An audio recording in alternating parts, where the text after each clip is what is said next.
Good day. My name is Greg Marley. I'm the clinical director and the director of suicide prevention at NAMI, Maine. And you're here today for the state mandated suicide prevention awareness session for school staff. This does meet the criteria for the once every 5 years training for school staff. And we'll be here for an hour, bit more than an hour for this, depending upon the discussion that you have.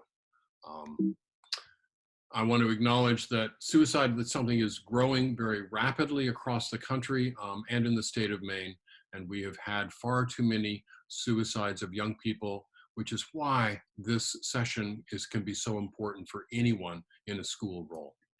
Um, so it's designed to meet that prevention mandate as well.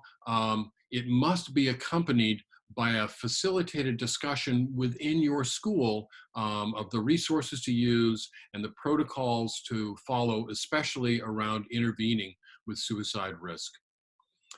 We recommend that it be used in school level groups whenever possible, so all elementary level, all middle school, all high school, rather than all district, because some of the material, particularly the discussions, can much more be easily facilitated on the school level. I also want to acknowledge that this program is funded by and through the Maine CDC, the Maine Suicide Prevention Program. NAMI is the training and technical assistance partner of that program. And through that, we do a great deal of data collection and education. We do a broad range of trainings for schools and other types of programs, as well as consultation and technical assistance, both in management of suicidal risk and in the aftermath of a suicide. And before we start, it's really important to acknowledge that when suicide happens, it hits us deeply. And I always assume that there are people who are on listening to this whose lives have been deeply touched by suicide. And I urge you to take care of yourself.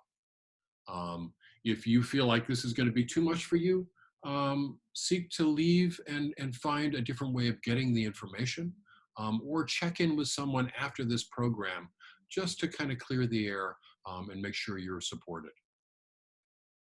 So we're going to cover a lot today. We're going to start out talking about the attitudes, behaviors, beliefs around suicide. We're going to talk to you about how to bring up that conversation, how to talk about suicide at your school level.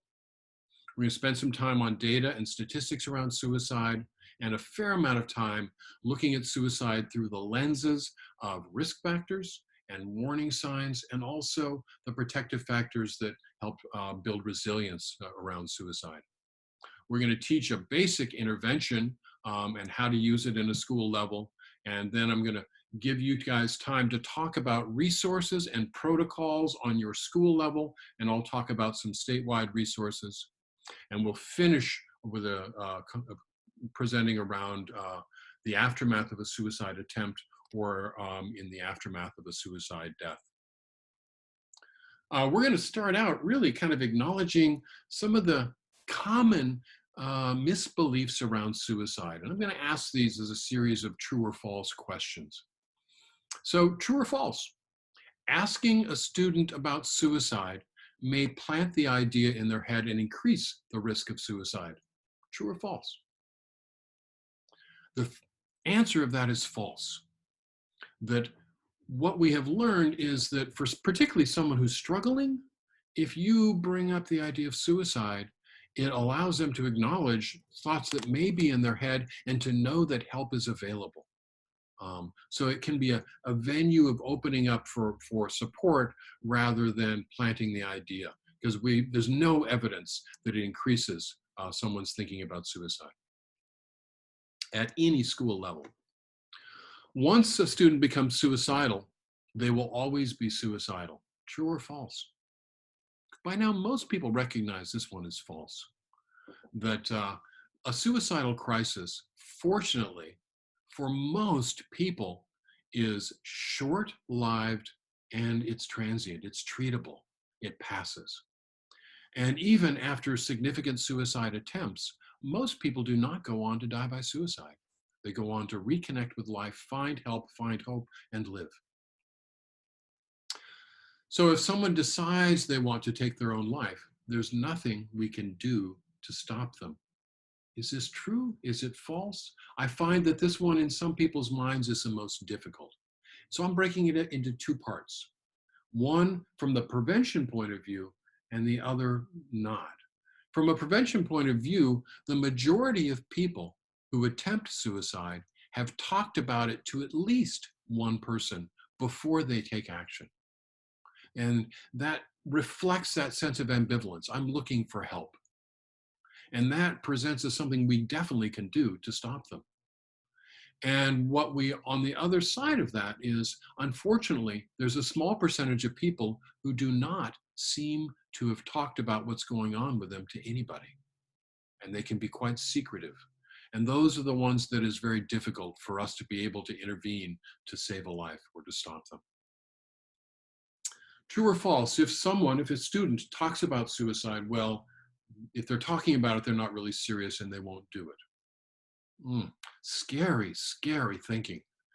And the reality is, if someone talks about suicide, it is their way of calling for help. They're saying, I'm struggling here. Something's going on, and if I don't get some relief, I don't know if I can survive. And if we don't take them serious, if we don't respond, that stress is going to keep building. So we always look at any conversation about suicide as that call out for help, and we respond accordingly. True or false, in a young person, a suicide or a suicide attempt usually happens from an impulsive decision. And at first glimpse, this can look true because our young people can be quite impulsive, and often an attempt might be triggered by something that's happened, a breakup, a loss, a real blow to their ego. But even in that situation, usually it happens in someone where they have thought about suicide off and on in the past. And we know this from interviews with people after suicide attempts. So the trigger can be impulsive, but thinking about suicide often has been there prior. So in order to engage in a prevention role around suicide, we've got to be able to talk about it. And there is little in our society that is more stigmatized than suicide.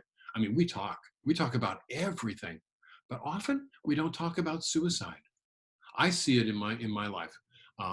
You go through your life day to day and someone says, so what do you do for a living? And I say, well, most of the work I do is supporting suicide prevention around the state. And you talk about a showstopper. Some people, they don't know how to respond and they can find a way to wander away. But other people, if it's been in their life, it opens up that conversation. So I don't hesitate to mention it. And what will shape that for us? Our family history. In my family, I'm the talker about suicide, and we've had too much history of suicide. And the most powerful advocates around prevention that I know do it from a place of experiencing loss.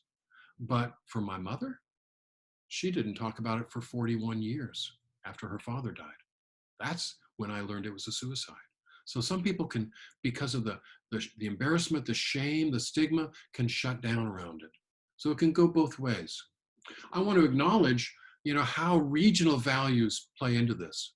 We're in Maine, northern New England, epicenter of Yankee country, and the Yankee values are privacy, stoicism, self-sufficiency, and acknowledging suicide is not easily fit into that Yankee culture, or reaching out to my neighbor if I'm worried. Am I going to disturb their privacy?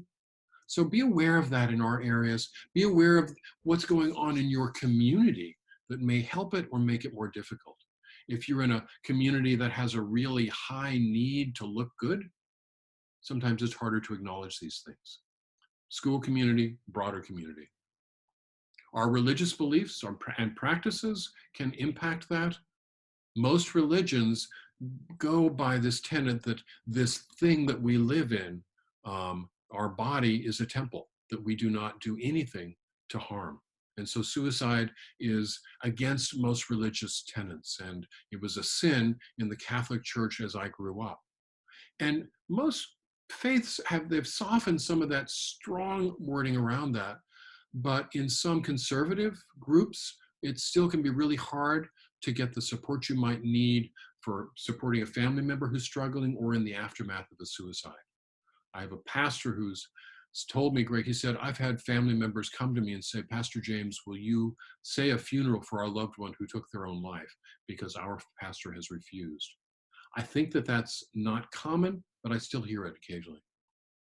Think about your professional ethics and roles, both from the place of, if you're an ed tech or a bus driver or a cafeteria worker, is this my role?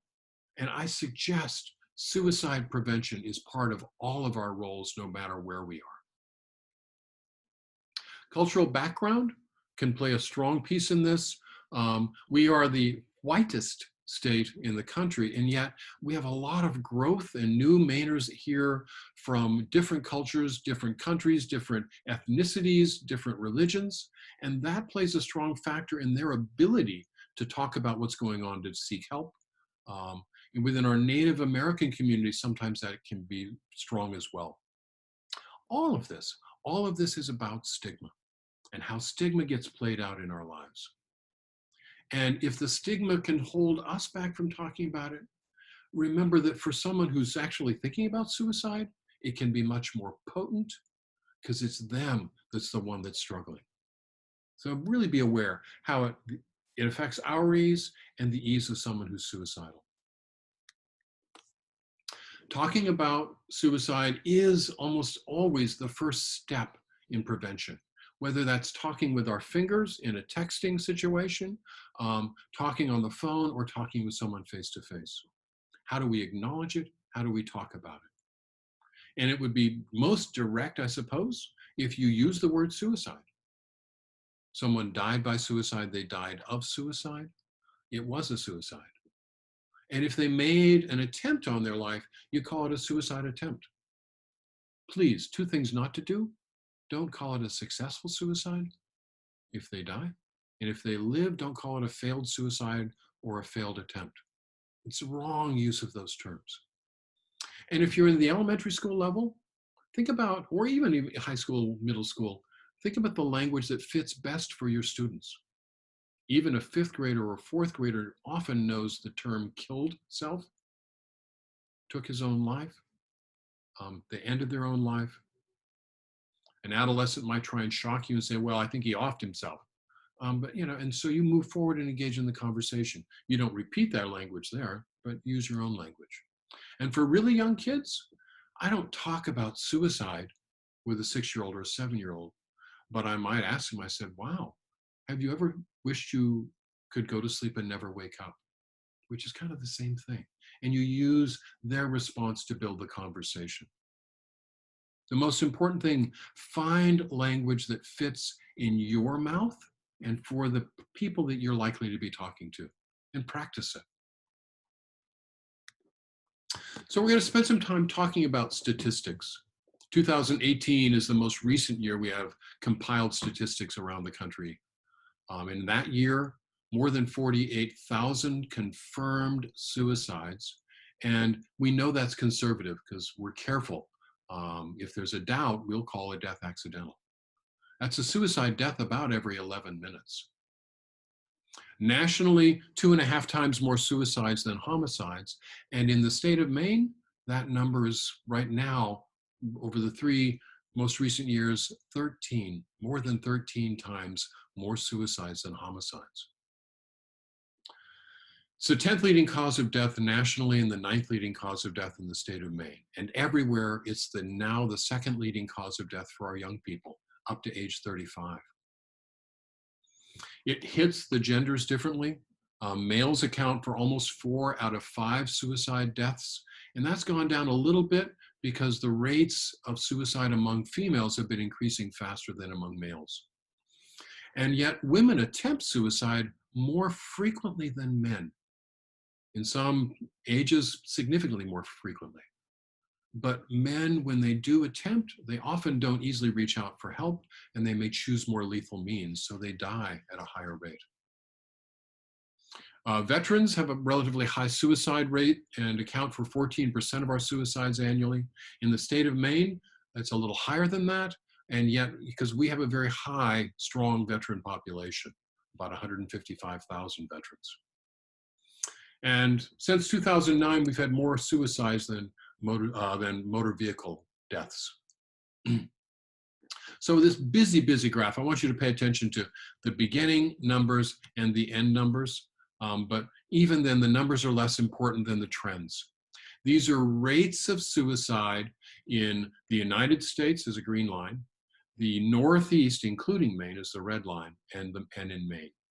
And in every one of those areas, suicide rates have been increasing since about 2005. But the strongest increase has been in the more rural areas, and Maine is a rural area. Our rates of suicide have been higher than the national average by about 15–20%.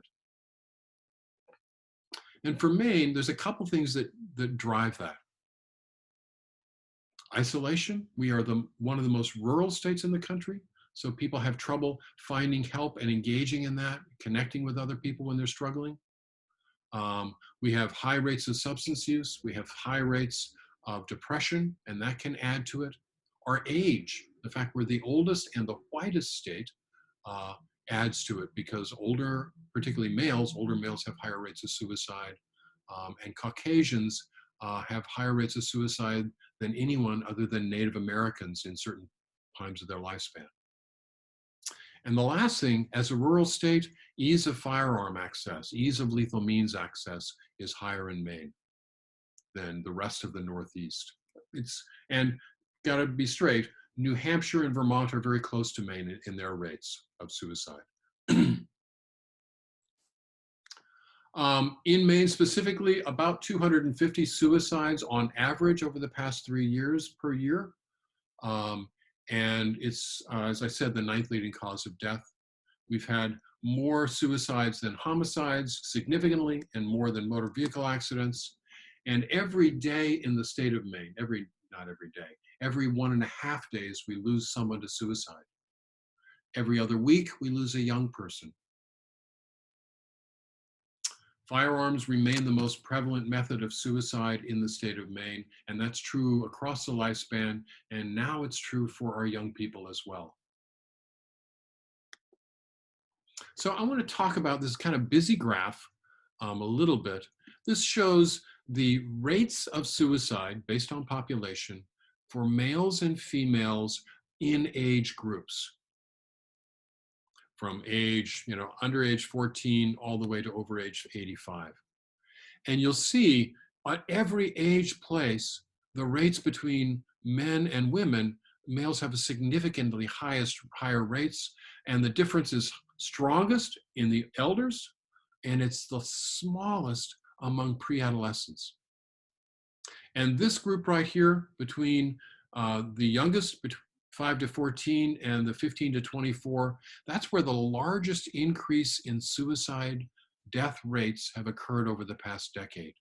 Strongest increase from the lowest rates among the pre-15, and the second strongest increase among adolescents and young adults.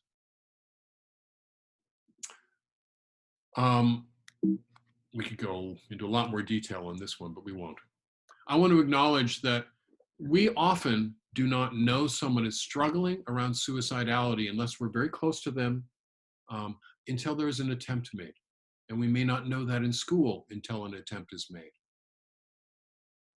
And having made a suicide attempt is among the most predictive of future risk. So across the lifespan, maybe 25 attempts for every death, based on self-report data on attempts. Among our young people, it's closer to 1 to 200 suicide attempts among adolescents and young adults for every death. And that's a reflection of a couple of things. One, often they choose less lethal means, and so the completion rate is lower, thankfully. And two, it's a reflection that suicidal ideation and attempts are too common among young people. I want to bring back something though. When I talked about having a suicide attempt is the strongest predictor of future risk, I want to hold that in one hand. In the other hand, I want you to hold this for young people. If we respond to that attempt by lowering stresses, increasing supports, adding some skill building around management of distress in a young person's life, that young person is much less likely to go on to another suicidal crisis and attempt. Whereas if we dismiss or minimize the attempt, that's going to lead to the next crisis. So it's what we do that's really important after an attempt. The other thing I want to spend some time talking about is non-suicidal self-injury, sometimes just called self-injury.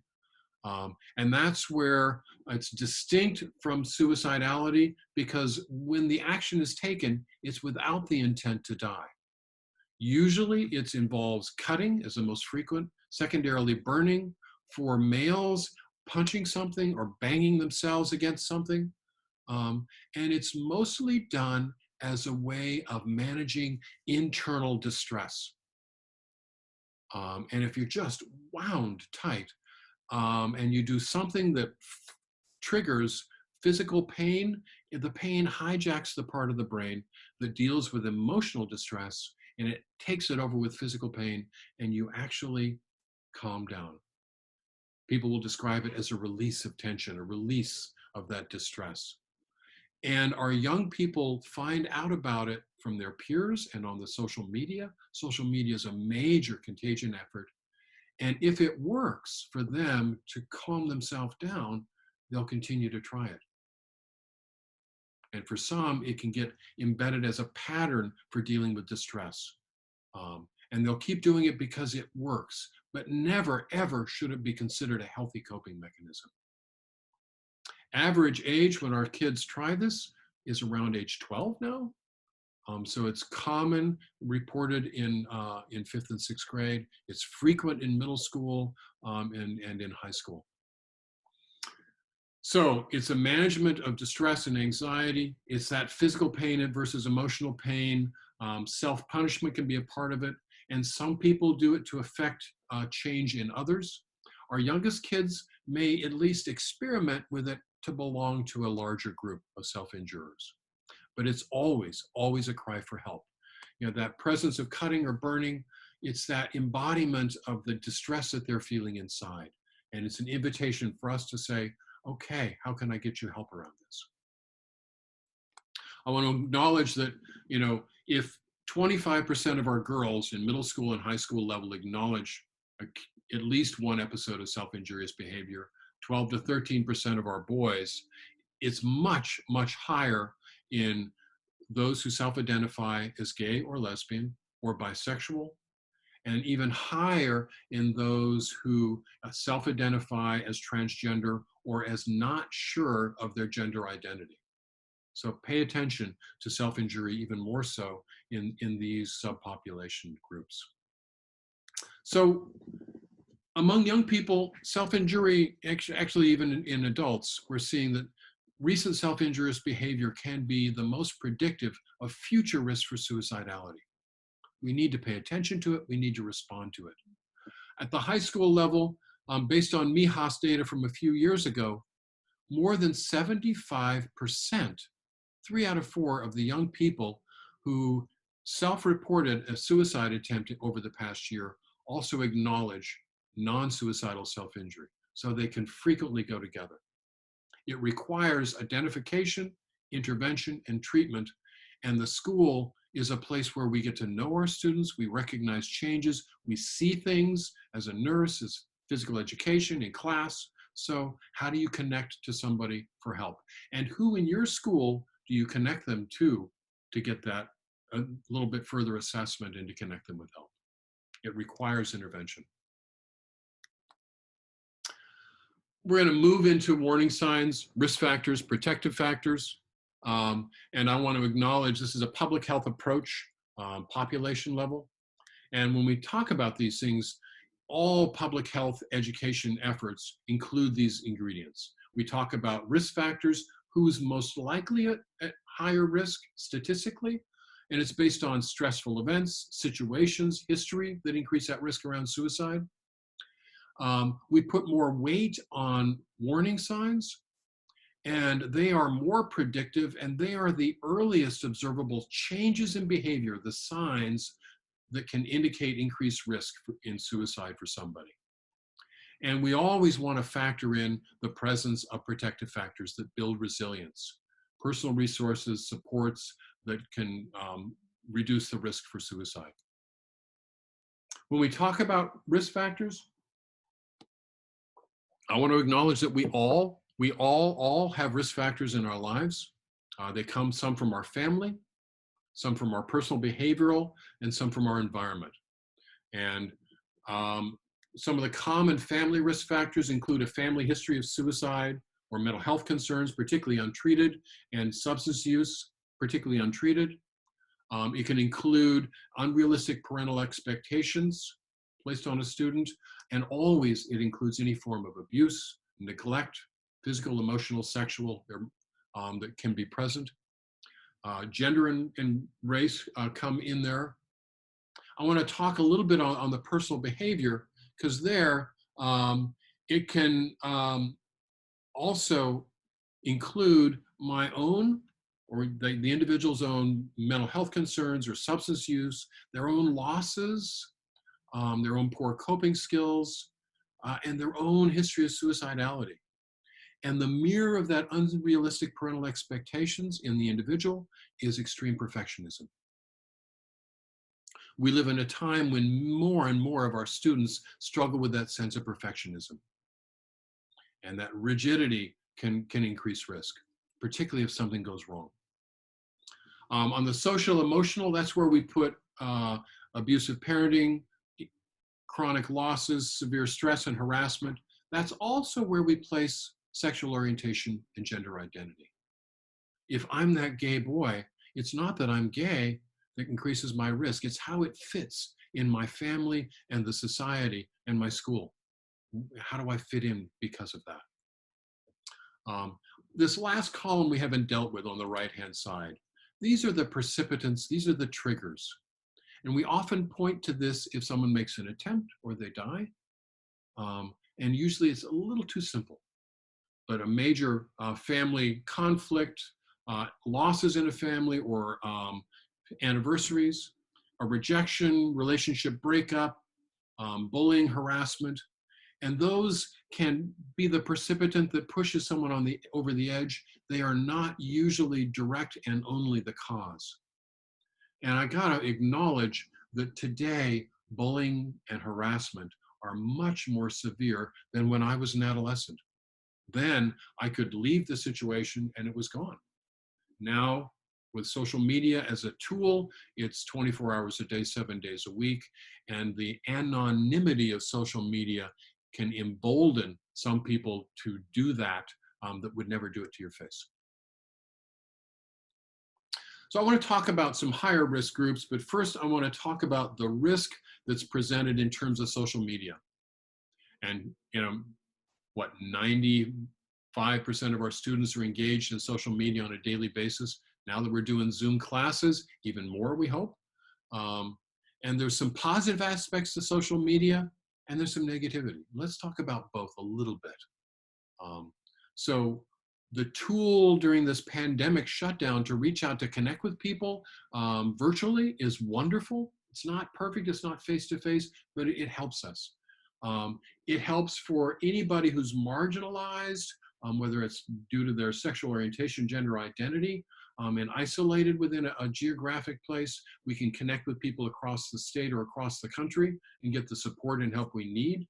So positive and negative, it eliminates geographic barriers.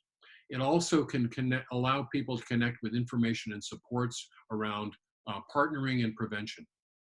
On the negative side, I worry about the reliance on connecting with someone through social media rather than developing the skills around interpersonal relationships. So virtual friendships versus real friendships, quote unquote. And the social media as a comparative platform can be really erosional. None of us post our worst days on Facebook or Instagram. And so there's that feeling that I can't quite do as good as everybody else. I worry strongly about online chats that include suicidality. We've had students in the state of Maine attempt or die by suicide while online with their peers. Incredibly impactful. Online videos of self-injury and suicide can raise contagion, as can live streaming. So be aware of how it impacts your kids. And now we're starting to understand more and more. The more FaceTime, or excuse me, more screen time a youth engages in per day, the more hours, the higher their rates of depression, anxiety, and behavioral issues. Think about, how does social media help or hurt in your school today? And still, I want to focus, and I've been hoping to be able to do this less. The needs around suicide risk among our lesbian, gay, bisexual, transgendered, and questioning youth is high. Though as a society, we are growing in acceptance, we still see, based on self-report, higher rates of suicide attempts. So lesbian, gay, bisexuals report 3 to 4 times the attempt rates of their peers. Transgenders, even higher rates. Those include more lethal attempts. So if we, from the MIHAS high school data, if heterosexuals report 12% suicidal ideation and 7% attempts, the rates among lesbian, gay, bisexuals, again, 3 to 4 times that rate, and transgender self-identified individuals even higher, and those who are unsure of gender identity just a little bit less. So significantly increased risk. And what are the risk factors that are critical? Rejection, hostility, the self-reports of higher rates of depression, anxiety, and self-injury, that stress that's a part of this, and any kind of victimization, bullying, harassment, abuse. If someone has an accepting and supportive family context, it can mediate a lot of the risk. And if they get rejection or hostility around their gender identity or sexual orientation, family rejection can increase risk significantly. So what can we do to build those bridges through the school? Family acceptance and strong school safety and climate can be a very strong protective factor. So how do we build cultural competence and visibility of that acceptance in our school programs? Do you have a lesbian, gay, straight, transgender alliance? Do you have civil rights teams, the diversity coalitions, something that is supporting and celebrating this? I want to talk about gender differences. Many of those we've touched on in terms of the higher rates of deaths by suicide in males and attempt rates in females. But I want to talk a little bit deeper.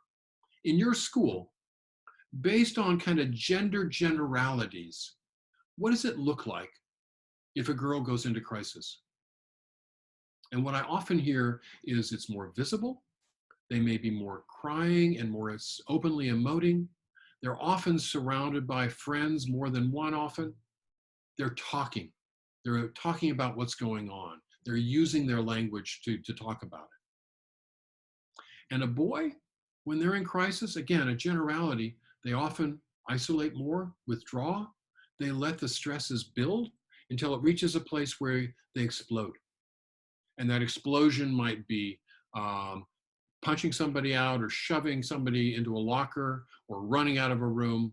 And sometimes their crisis leads to it being addressed as a disciplinary issue, whereas her crisis might be more considered as pro-social and acceptable. We don't know who's in a greater state of crisis. So think about how you approach those, and recognize that attempt rates differ between girls and boys at the high school level, where boys have the lowest attempt rates in 9th and 10th grade and higher attempt rates in 11th and 12th grade. As girls, their suicide attempt rates peak 9th and 10th grade and are lower in 11th and 12th grade. Think about what that means in your population. Girls are easier at reaching out for help in general.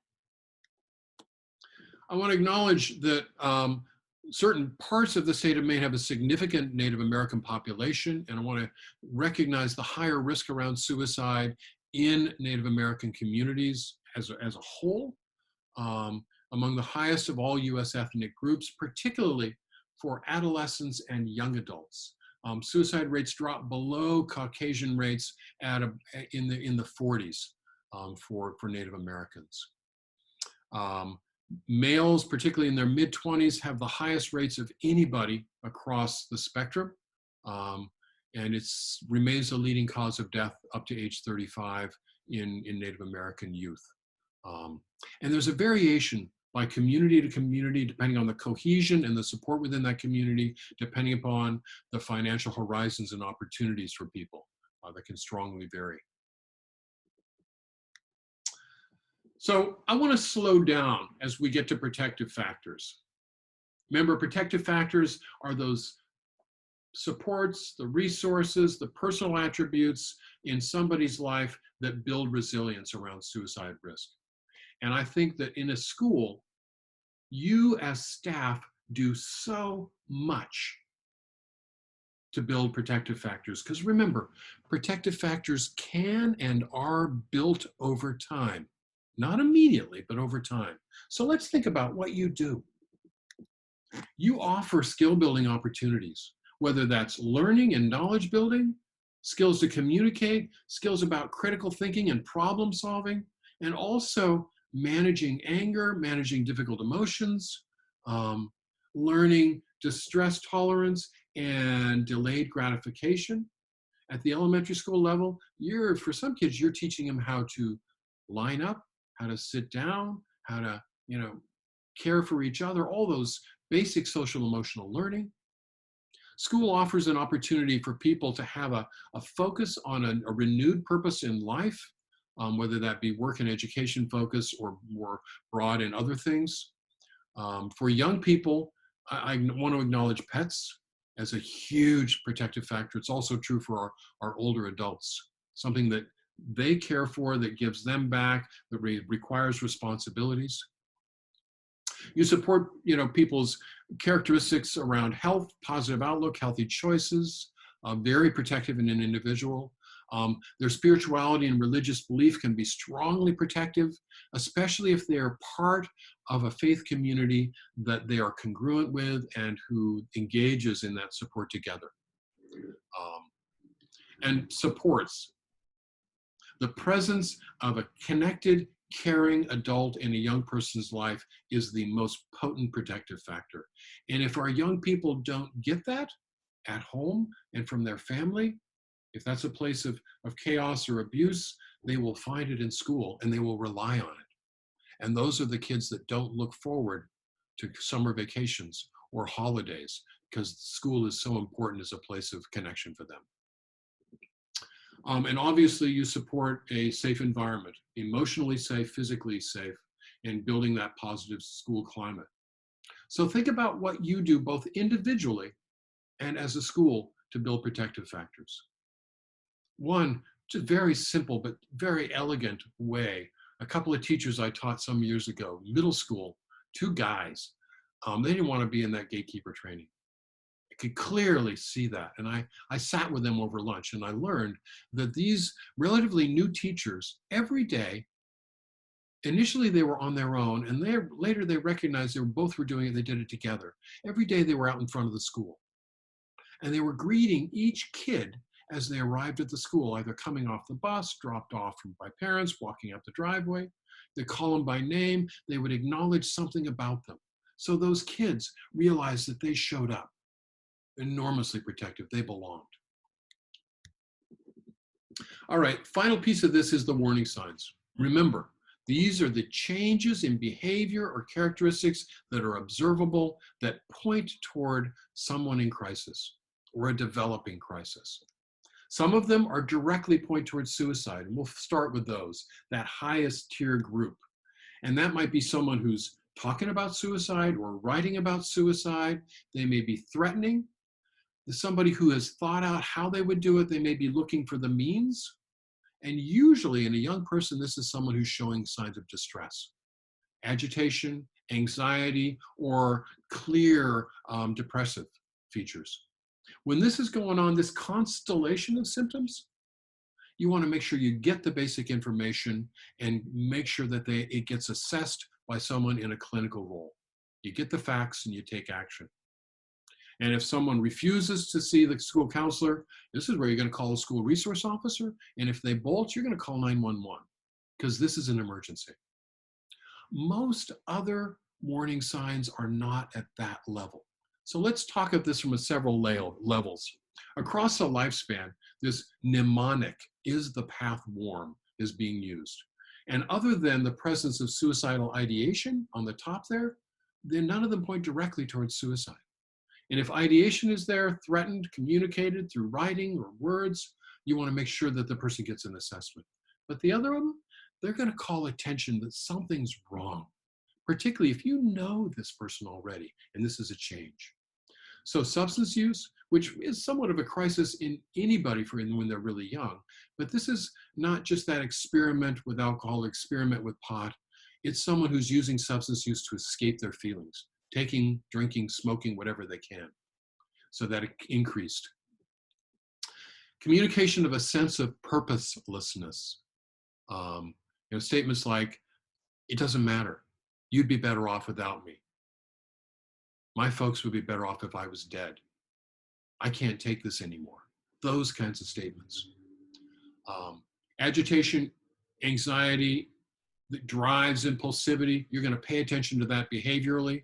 Insomnia is harder sometimes to catch, but if someone hasn't been sleeping for days on end, they start to lose touch. You can even get into a psychotic place. Their judgment goes way down, and it also increases impulsivity.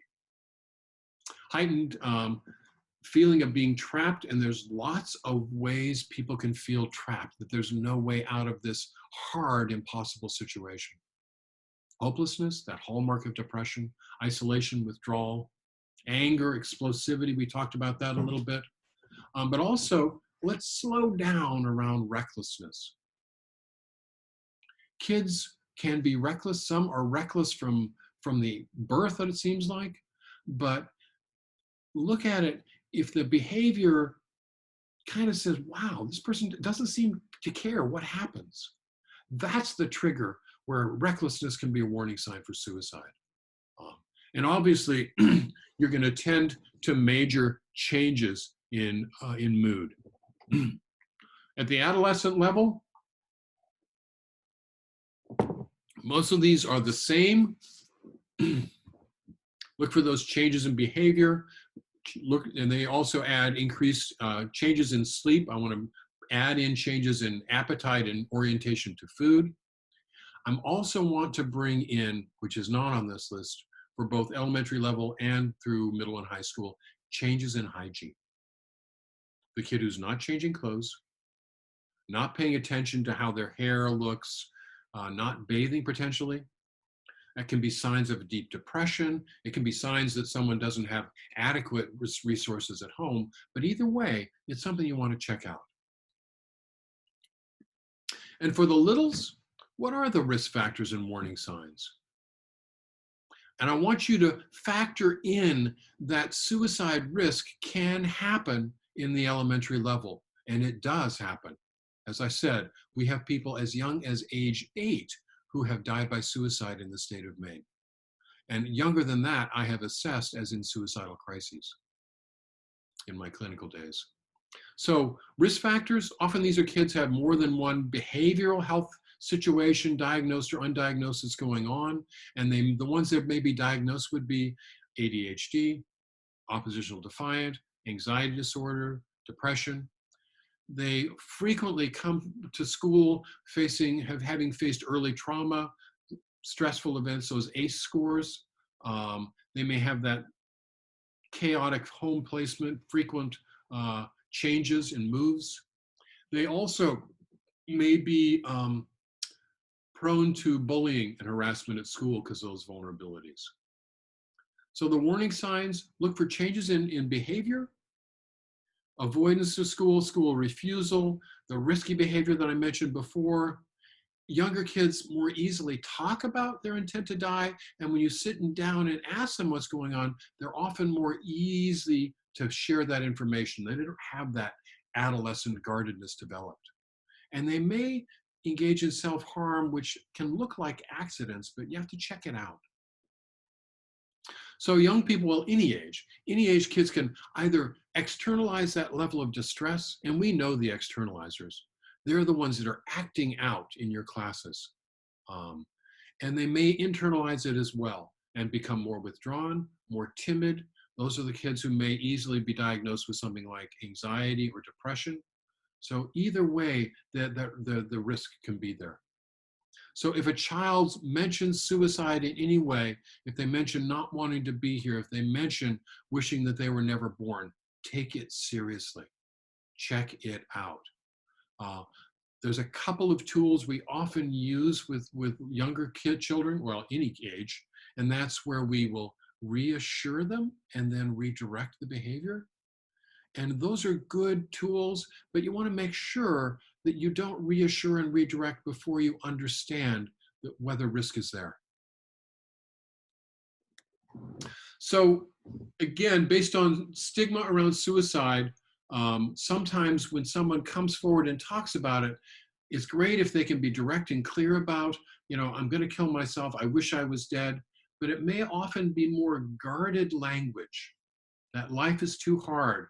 I just wish the world would stop so I could get off it. You'd be better off if I wasn't here anymore. What's the point? Those kinds of statements, and they're going to raise the hair on the back of your neck so you know something's wrong. And that is your invitation. That and the recognition of warning signs, those are invitations to respond. So to kind of sum this up, from a youth who is in a suicidal crisis, it is a crisis. And a crisis meaning that their ability to cope is getting overwhelmed by the distress in their lives. They're in pain, physical pain, emotional pain, psychic pain, spiritual pain. It's all pain, and it feels unbearable.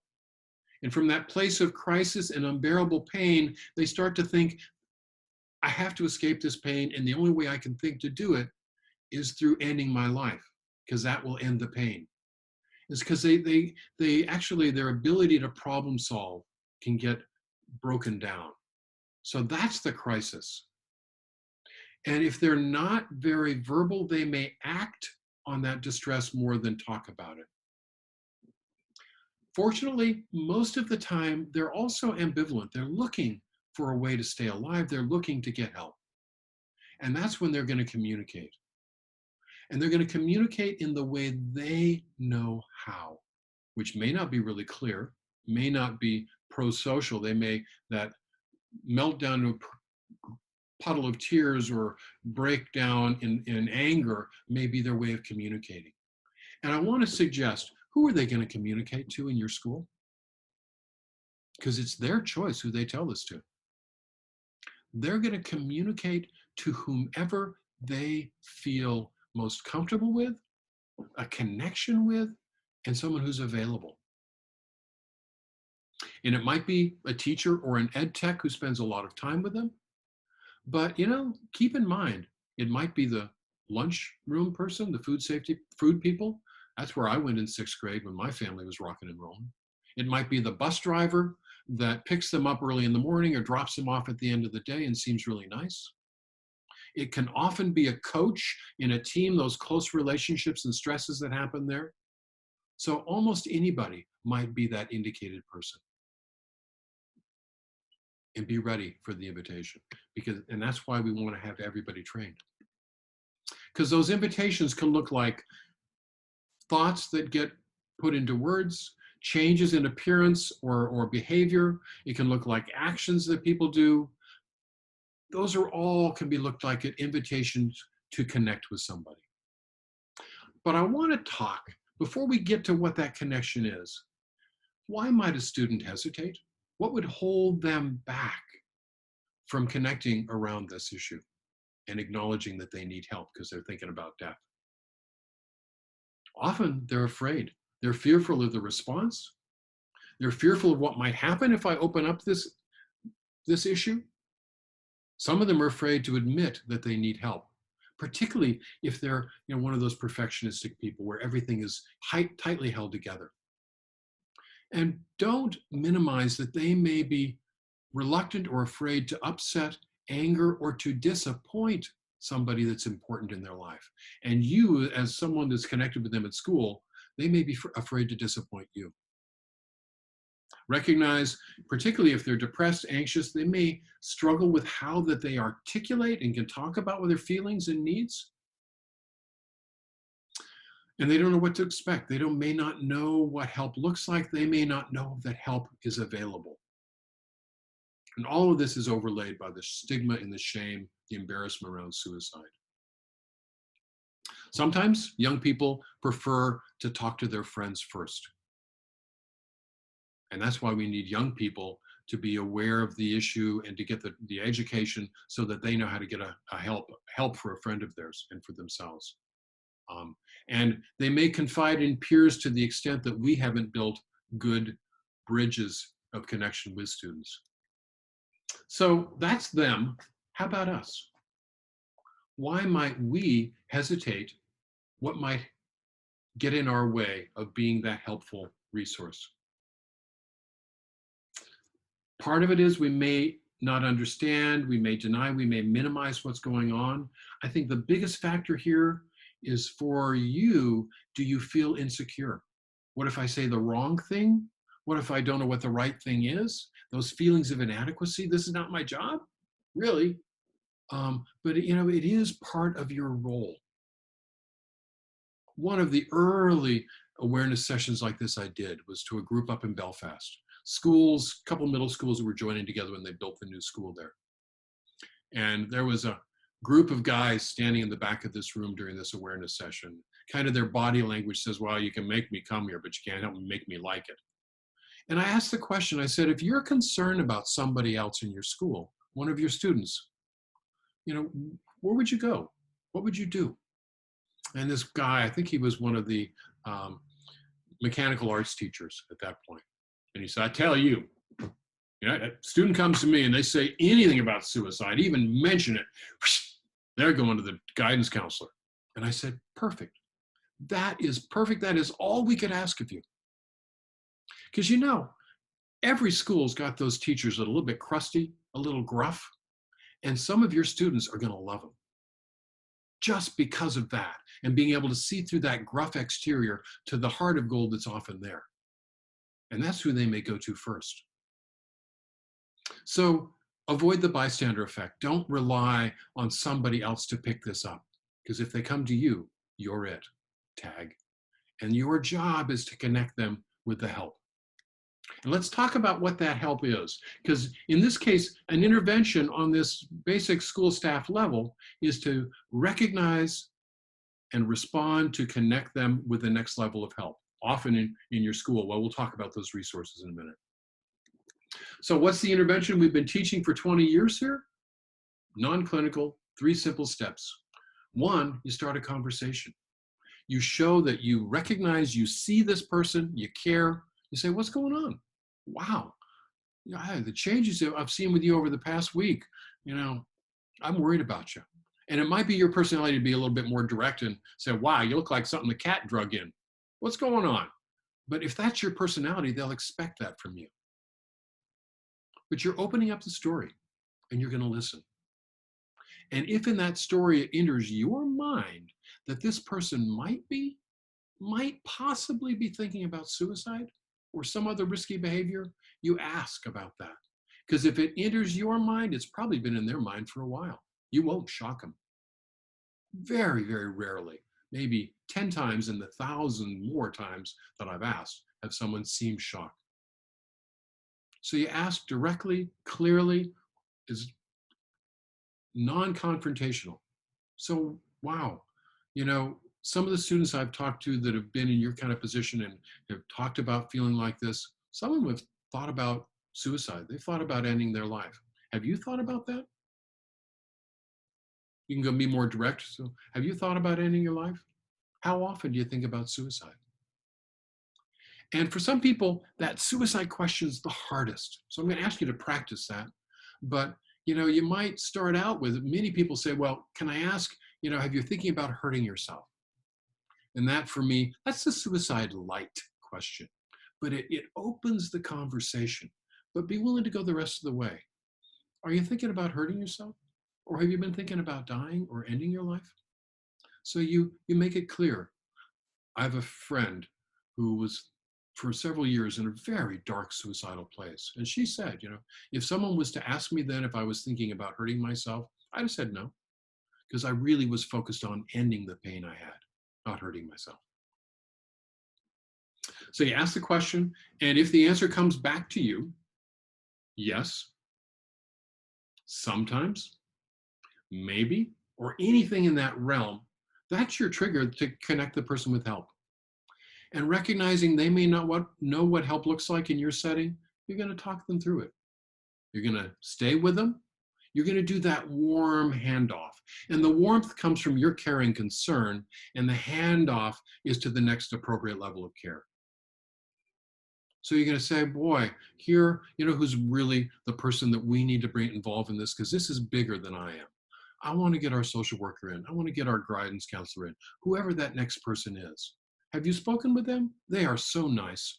I'm gonna have them come down, or I'm gonna walk you up to their office. And you're gonna be with them until it's time for them to transition to that person. And I'm gonna leave one other thing. When they come back to your class, whether it's the next day or after being away from school for a period of time, you're gonna greet them warmly. You're gonna say, so nice to see you back. Wow, I'm glad you're here. Let's keep going. Yeah.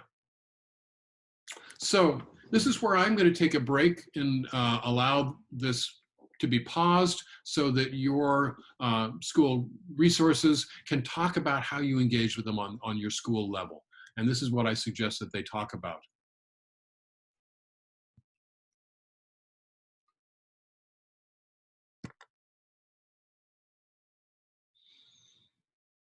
So as we come back, I want to talk about some resources outside of school. Specifically, if you are in that place in another part of your life, how do you access crisis? And know that crisis is available 24 hours a day, 7 days a week in this state. And now it's available by both text or call. And our young people may be more likely to reach in with their thumbs by text than they will for a voice call. So know if it's in a dangerous situation, if you're a coach and that suicidal crisis happens at an away game and that kid bolts, know when to call 911, know when to engage the services of your school resource officer. And recognize that crisis can also be used if you're not sure what to do and you want to say, hey, in my role, this is what I'm hearing, this is what I'm seeing, and my school people are not around. What do you think needs to happen? So you're asking about that secondary level of care. Call is free, text, phone at any time. And I also want to acknowledge as a follow-up, not during the crisis, NAMI has started doing a teen text support line to have a resource for young people, teenagers to young 20s, to be able to reach out, to engage for help. And don't hesitate to offer that to a student, age 14 and up. It's answered by young people, young adults in our offices who are overseen by some clinical support. So 515-8398, 515-TEXT, from noon until 10 p.m. daily. So also, the state of Maine is requiring that schools develop and implement prevention, intervention, and postvention protocols. And your schools will have some of those, and you can take a break now to discuss your school protocols and how you can access reading them and being aware of them, and what you need to know in terms of intervention protocols. So take a break to do that.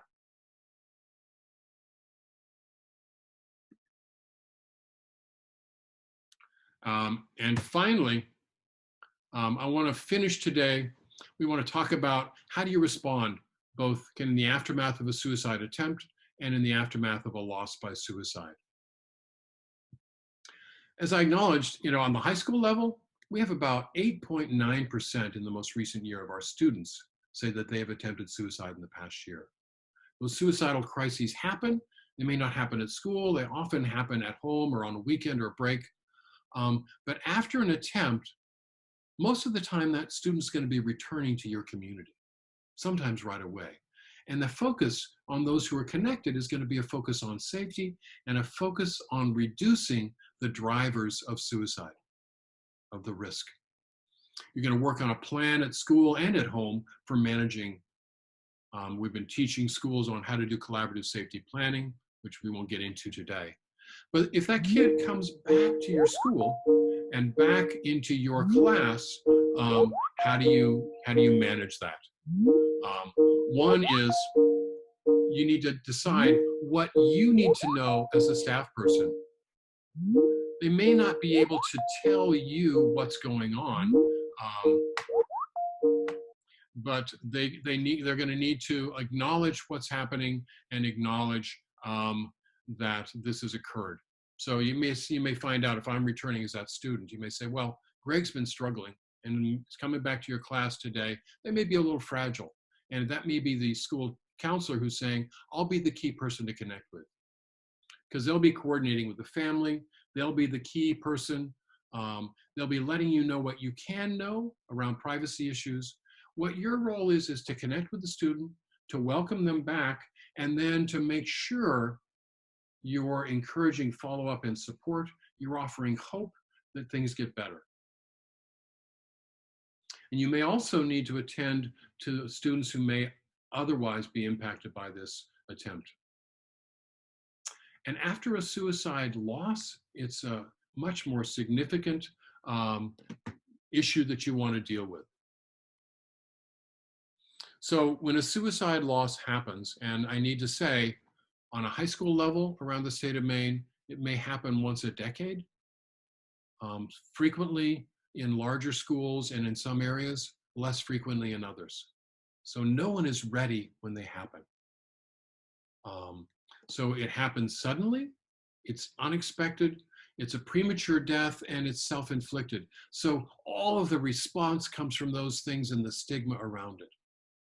And the reaction is shock and that hurt and that emotional uncertainty, and sometimes a lot of anger.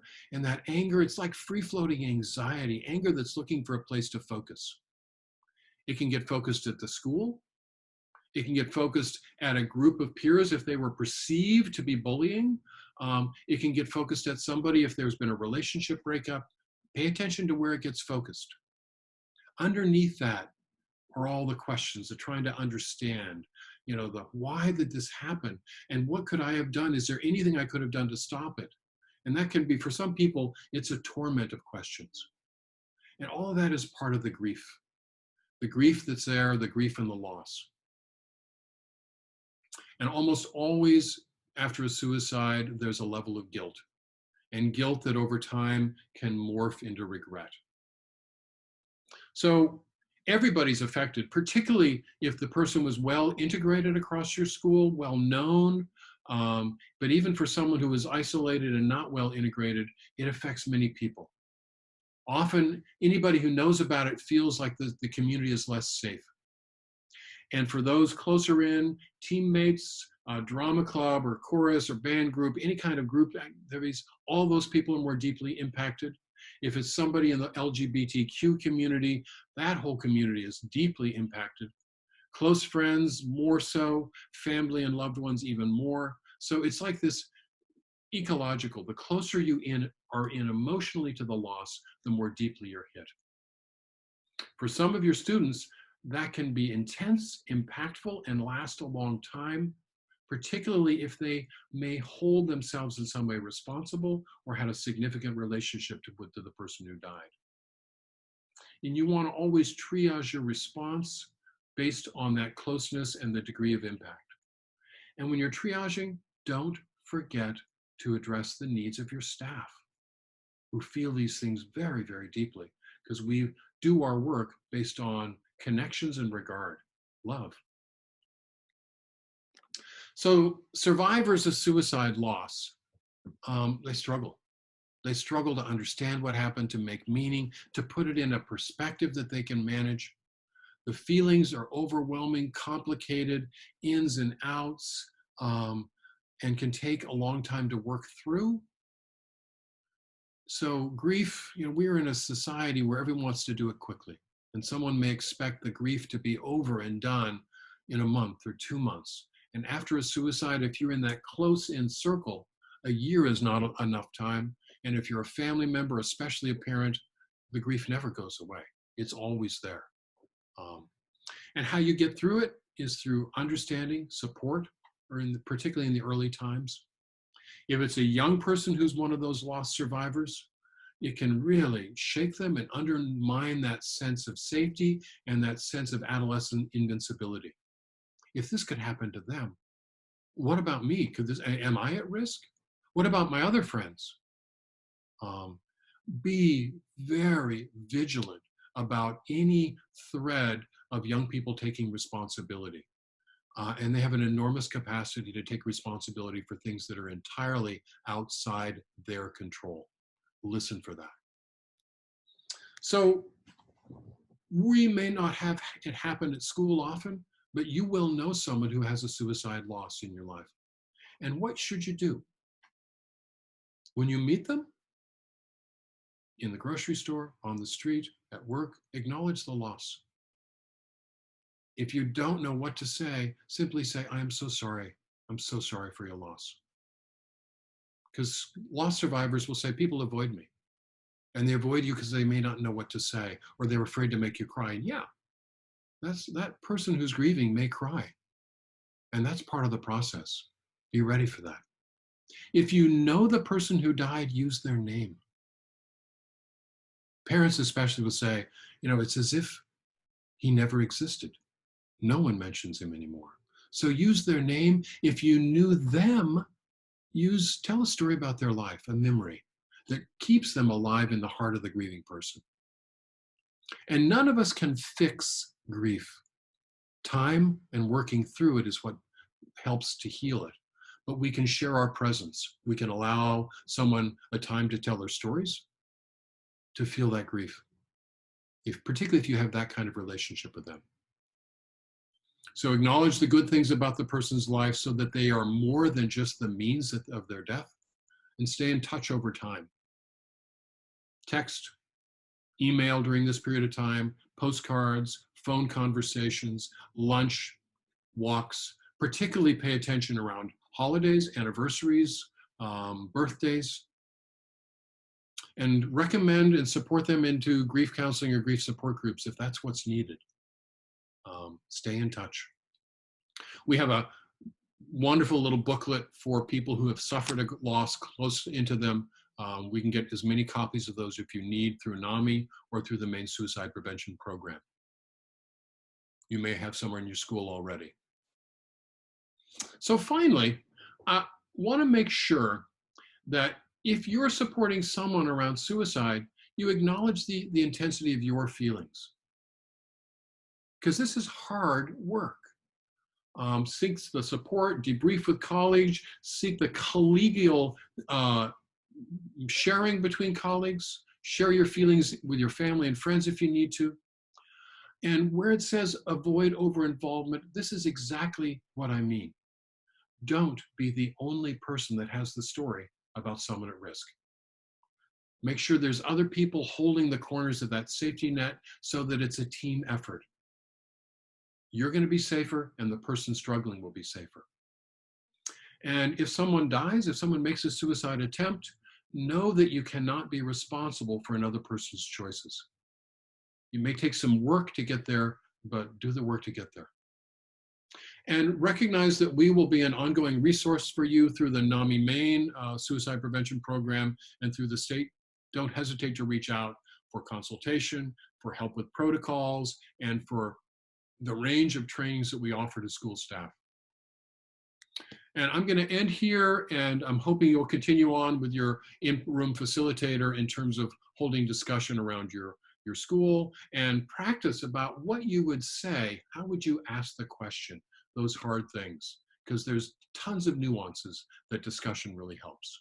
So I thank you for learning about suicide prevention and becoming uh, armed with the tools to be a more of a place of prevention in your lives and in your school. Thank you very much.